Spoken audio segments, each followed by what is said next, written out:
ایک غریب عورت نے ایک امیر عورت سے 1 کلو دیسی گھی ادھار میں لے لیا تو وہ اس کے پیسے وقت پر نہ لوٹا سکی۔ امیر عورت اس کو تنگ کرنے لگی کہ جتنی جلدی ہو سکے مجھے میرے پیسے مل جانے چاہیے۔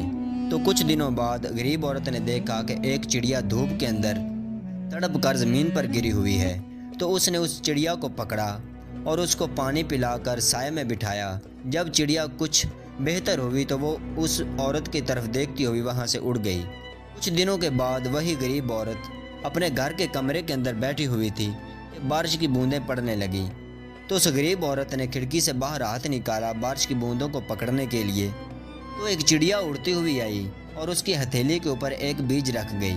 تو وہ غریب عورت بڑی پریشان ہوئی کہ یہ چڑیا کس چیز کا بیج میری ہتھیلی کے اوپر رکھ کر چلی گئی ہے۔ غریب عورت نے اس بیج کو پکڑا اور لے جا کر اپنے گھر کے صحن کے اندر اگا دیا۔ کچھ دنوں کے بعد وہ بیج پھوٹا اور اس کی بہت بڑی بیل بنتی گئی۔ کچھ دنوں کے بعد اس بیل کے ساتھ ایک تربوز کی شکل کا پھل لگا، تو وہ عورت اس پھل کے پکنے کا انتظار کرتی رہی۔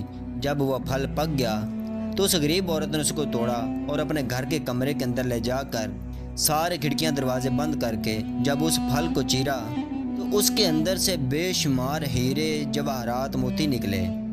مائی دیکھ کر دنگ رہ گئی۔ وہ ایک امیر عورت بن گئی، تو اس نے اس امیر عورت کا قرضہ واپس کر دیا۔ تو وہ امیر عورت کہنے لگی کہ مجھے میرے پیسے نہیں چاہیے، میری بہن مجھے یہ بتاؤ کہ تم اتنی جلدی امیر کیسے ہو گئی۔ غریب عورت نے اس کو بتانے سے انکار کر دیا، تو امیر عورت کے بار بار اصرار کرنے سے غریب عورت کو اسے بتانا پڑ گیا۔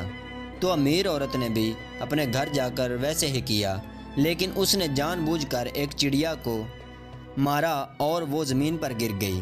پھر اس کو اسی طرح سے پکڑا، پانی پلایا، سائے میں بٹھایا اور اس کو اڑا دیا۔